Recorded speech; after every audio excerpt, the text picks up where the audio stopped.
नमस्कार दोस्तों, आप सभी लोगों का स्वागत है मेरे चैनल बिजनेस स्टडीज़ में। और आज हम लोग पढ़ने वाले हैं principle of strategic human resource management.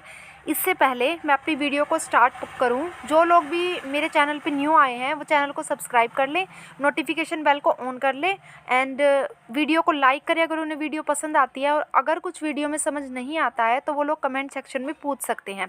इससे पहले मेरी इस टॉपिक से रिलेटेड 2 वीडियोस और अपलोड हो चुकी हैं, ठीक है। तो जो भी लोग इसको अच्छे से समझना चाहते हैं वो लोग उन वीडियोस को भी जाके देख लें, ठीक है।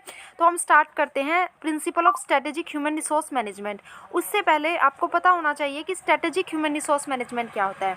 स्ट्रेटेजिक ह्यूमन रिसोर्स मैनेजमेंट का मतलब होता है कि वो सारी HR पॉलिसीज़ एंड प्रोसीजर और प्लान ऑफ एक्शन जो भी हम ह्यूमन रिसोर्स से रिलेटेड प्रिपेयर करते हैं उसी को हम बोलते हैं स्ट्रेटेजिक ह्यूमन रिसोर्स मैनेजमेंट, ठीक है।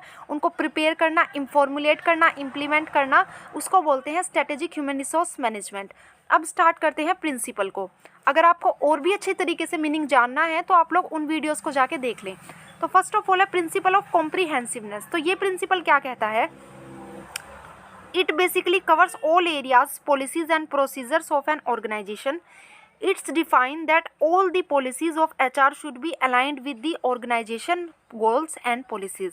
ये कहता है कि जो SHRM है ना, स्ट्रेटेजिक ह्यूमन रिसोर्स मैनेजमेंट, वो सभी एरियाज़ को, पॉलिसीज़ को, प्रोसीजर्स को ऑर्गेनाइजेशन के इंक्लूड इसके अंदर होते हैं। क्योंकि देखिए, हमें ऑर्गेनाइजेशन में हर काम को करने के लिए किसकी ज़रूरत होती है? एक प्लान ऑफ एक्शन की ज़रूरत होती है कि ये काम किस तरीके से होगा, ठीक है। तो इसलिए ये सभी चीज़ों को कवर करता है जो SHRM है। That's why it is comprehensive in nature. Secondly क्या है, ये क्या डिफाइन करता है कि जो सारी पॉलिसीज़ है ना, अब यहाँ हम बात करेंगे HR की, क्योंकि हम सब डिपार्टमेंट की तो बात कर नहीं रहे, हम कर रहे हैं ह्यूमन रिसोर्स मैनेजमेंट से रिलेटेड स्ट्रेटेजीज की बात, ठीक है। तो ये क्या कहता है कि जो सभी पॉलिसीज़ है ना HR की, should be aligned with the organisation policies. मतलब सारी पॉलिसीज़ जो है HR की वो किसके साथ मेल खानी चाहिए? जो हमारे ऑर्गेनाइजेशन का गोल है, ठीक है। ओवरऑल हमारा ऑब्जेक्टिव क्या होता है? अपने ऑर्गेनाइजेशन के गोल को अचीव करना, प्रॉफिट को मैक्सिमम करना, ठीक है। तो हमारी जो ह्यूमन रिसोर्स से रिलेटेड पॉलिसी है वो इस तरीके से होनी चाहिए कि वो हमारे ऑर्गेनाइजेशन के गोल को अचीव करने में हेल्प करती हो, ठीक है। तो इसका मतलब ये है। नेक्स्ट पे आ जाइए। नेक्स्ट है आपका प्रिंसिपल ऑफ कमिटमेंट। अब इससे आप वर्ड से समझ गए होंगे कमिटमेंट क्या होती है। किसी काम को बहुत ही डेडिकेशन के साथ करना, ठीक है। अगर आप किसी काम को बहुत डेडिकेशन के साथ करते हैं तो आपका काम सक्सेस होने के 95% चांस इंक्रीज हो जाते हैं, ठीक है। इसलिए अपने हर काम को फुल डेडिकेशन के साथ करना चाहिए। तो it says that there is if unless there is no full commitment and efforts which is required by people of an organisation then we can't achieve the goal of an organisation. ये कहता है कि जब तक कि organisation के people अपनी पूरी कमिटमेंट और पूरे एफर्ट के साथ काम नहीं करेंगे ऑर्गेनाइजेशन के अंदर, तब तक हम अपना जो गोल और जो vision which we have realised can't be achieved, उसको हम अचीव नहीं कर सकते, ठीक है। जो विज़न हम लेके चले थे कि हमें इतना प्रॉफिट होना चाहिए, हमें ये वाला गोल अचीव करना है, तो हम उसको कभी भी अचीव नहीं कर सकते हैं अगर लोग कमिटमेंट के साथ वर्क नहीं करेंगे। अब ये क्या कहना चाहता है कि हमारी पॉलिसीज़ है ना, जो वो इस तरीके से होनी चाहिए कि वो लोगों को इस चीज़ के लिए प्रेरित करें, ठीक है। उनको इंस्पायर करें, उनकी लॉयल्टी को इंक्रीज़ करें ताकि वो और कमिटमेंट के साथ अपना काम कर सकें। नेक्स्ट है आपका प्रिंसिपल ऑफ कोहेरेंस। ये बोलता है it says that all the policies of HR should be in one direction only, they are not counter or opposite to। अब बात करते हैं प्रिंसिपल ऑफ चेंज के बारे में। जैसे नाम से पता चल रहा है चेंज का मतलब बदलाव, तो इसमें कहता है ये पॉइंट कि the principle says that there should be the policies of HR should be flexible in nature and they should be changed according to changing requirement of an organization। ये कह रहा है कि जो पॉलिसीज़ है ना वो इस तरीके से बनी होनी चाहिए कि हम उनको चेंज कर सकें। जैसे ही एनवायरनमेंट बिजनेस का चेंज हो हम उसको चेंज कर सकें, क्योंकि आप लोग जानते हैं कि जो बिज़नेस का एनवायरनमेंट है वो हमेशा एक जैसा नहीं रहता, ठीक है। कभी हमारी कंपनी को बहुत ज़्यादा प्रॉफिट होता है, कभी थोड़ा कम प्रॉफिट होता है, कभी लॉस होता है। तो इस तरीके से जो हमारी पॉलिसी है होनी चाहिए कि हम उसको चेंज कर सकें। फॉर एग्जांपल है कि अभी हमारी कंपनी को बहुत ज़्यादा प्रॉफिट हो रहा है तो हम क्या करेंगे, तो अपने जो एम्प्लॉयज़ हैं उनको बोनस थोड़ा ज़्यादा दे देंगे। अगली बार अगर लॉस हो रहा है तो हमारी पॉलिसी इस तरीके से होनी चाहिए कि हम जो प्रॉफिट है उस जो बोनस है उसको कम कर देंगे, ठीक है। तो ये that is called principle of change. अगली पे हम आते हैं प्रिंसिपल ऑफ कंट्रोल। ये क्या कहता है? This principle says that there should be proper gap analysis of policies after they implemented to check whether they made the predetermined. बात करेंगे प्रिंसिपल ऑफ कॉम्पिटेंस की।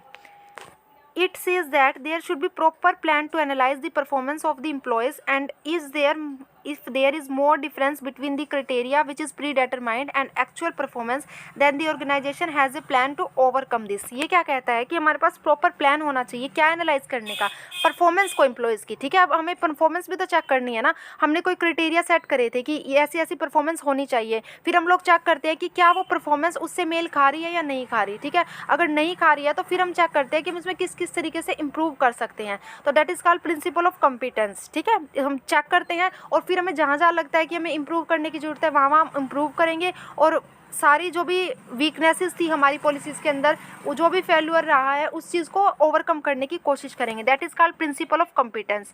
नेक्स्ट आपका प्रिंसिपल ऑफ कम्युनिकेशन। तो ये क्या कहता है, ये प्रिंसिपल कहता है there should be clear and concise communication system in the organisation, so every information should be transfer to employees related them. ये प्रिंसिपल कहता है कि बहुत ही इफेक्टिव कम्युनिकेशन सिस्टम होना चाहिए ऑर्गेनाइजेशन के अंदर, ट्रांसपेरेंट होना चाहिए, और जो भी इंफॉर्मेशन है, ठीक है, जो भी इम्प्लॉय से रिलेटेड इन्फॉर्मेशन है वो उन तक पहुंचनी चाहिए।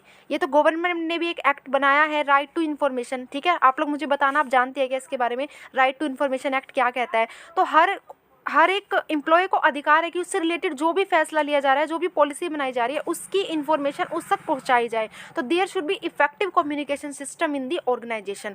नेक्स्ट है प्रिंसिपल ऑफ क्रिएटिविटी। ये प्रिंसिपल क्या कहता है, this principle says that HR policies should be prepared in this manner that they give freedom to the employees to give their opinions, ideas, suggestion and do their work freely in more creative manner. ये क्या कहता है कि policies को इस तरीके से बनाया जाना चाहिए कि वो पॉलिसीज़ कुछ फ्रीडम भी देती हो एम्प्लॉयज़ को अपनी तरीके से काम करने की, ठीक है। अगर हम किसी को फ्रीडम देते हैं ना कि आप अपने तरीके से किसी काम को करो, बिना किसी टेंशन के, बिना किसी डिप्रेशन के, और उनको अप्रिशिएट किया जाता है फिर अगर वो बहुत अच्छे से काम करते हैं, तो ऐसी पॉलिसीज़ होनी चाहिए, ठीक है। इससे क्या होती है, उनकी जो क्रिएटिविटी है ना वो बाहर निकल के आती है कि हाँ वो अपने तरीके से और भी अच्छे से काम को कर सकते हैं, ठीक है। वो अपने आप, उनको हर डिसीजन मेकिंग के अंदर इन्वॉल्व करना चाहिए जो उनसे रिलेटेड हम ले रहे हैं, क्योंकि ये ज़रूरी नहीं है कि जो अच्छे अच्छे आइडियाज़ होते हैं वो अगर हम टॉप पोजीशन पे बैठे हैं तभी आएंगे, नहीं। अगर कोई लोअर पोजीशन पे भी है तो भी वो बहुत अच्छे आइडिया दे सकता है, ठीक है, बहुत क्रिएटिव आइडियाज़ दे सकता है। तो हमें चाहिए कि हम लोग उन लोगों को भी इन्वॉल्व करें, उनके आइडियाज़, उनके ओपिनियन को भी सुने, ठीक है। तो वो अपने काम को फिर और ज़्यादा क्रिएटिव मैनर में करेंगे और अच्छे से वो काम को कर पाएंगे। तो that is called principle of creativity. Next है प्रिंसिपल ऑफ क्रेडिबिलिटी। ये बोलता है the principle should be formulated in this manner that can increase the trust and loyalty of the employees for the organisation and for executive. ये कहता है कि जो policies है वो इस मैनर में बनानी चाहिए जो ट्रस्ट को और लॉयल्टी को एम्प्लॉयज़ की इंक्रीज़ करती हो, ठीक है, जो उनके मोराल को बूस्ट करती हो, क्योंकि जितनी उनकी ट्रस्ट वर्दीनेस होगी ऑर्गेनाइजेशन के प्रति, जितनी उनकी लॉयल्टी होगी, वो उतना कमिटमेंट के साथ काम करेंगे, ठीक है। तो ये पॉलिसीज़ इस तरीके से बनानी चाहिए कि वो उनकी जो लॉयल्टी है वो उनके ऑर्गेनाइजेशन के प्रति और अपने एग्जीक्यूटिव के प्रति इंक्रीज़ हो जिन्होंने उन पॉलिसीज़ को बनाया है, ठीक है। तो they should not be against the wellbeing of people and organisation. वो उनकी वेलबींग के विरुद्ध नहीं होनी चाहिए, ना तो ह्यूमन रिसोर्स की और ना ही ऑर्गेनाइजेशन की, ठीक है। वो उनके इंटरेस्ट में होनी चाहिए, ना कि उनके इंटरेस्ट के अगेंस्ट होनी चाहिए जो पॉलिसीज़ है, ठीक है। नेक्स्ट है आपका प्रिंसिपल ऑफ कॉस्ट इफेक्टिवनेस। ये प्रिंसिपल क्या कहता है, this principle says that policy should be cost effective in nature. It means that cost incurred should not be higher than profit be received. बहुत ही सिंपल है, आपको पढ़ने से ही पता चल गया होगा कि जो पॉलिसीज़ है हमारी वो कॉस्ट इफेक्टिव होनी चाहिए, ठीक है। ऐसा ना हो फॉर एग्जांपल कि हम अपने एम्प्लॉयज़ का मोराल बूस्ट करना चाहते हैं, तो इसके लिए हम क्या कर रहे हैं, उनको कॉम्पनसेशन देते हैं और हम कॉम्पनसेशन को इतना बढ़ा देते हैं कि फिर हमें ही लॉस होता है उस चीज़ का, ठीक है। तो ऐसा नहीं होना चाहिए कि जो कॉस्ट हमें इनकर्ड हो रही है वो ज़्यादा हो जाए प्रॉफिट से, ठीक है, तो फिर कोई फ़ायदा नहीं होगा ऑर्गेनाइजेशन को। तो ये थे हमारे प्रिंसिपल। तो देख लेते हैं हमने क्या क्या पढ़ा। हमने पढ़ा principle of comprehensiveness, principle of commitment, coherence, change, control, competence, communication, creativity and credibility, and last है कॉस्ट इफेक्टिवनेस। तो ये 10 प्रिंसिपल पढ़े हैं, बहुत ही ईजी सा मैंने लिखा हुआ है, बहुत ईजी लैंग्वेज में लिखा हुआ है। आप अपनी तरफ से इनमें एग्जांपल्स पुट कर देना, ठीक है। अब वीडियो पसंद आती है तो आप लाइक करें वीडियो को और कमेंट सेक्शन में मुझे बताएं और शेयर भी करें। Thank you.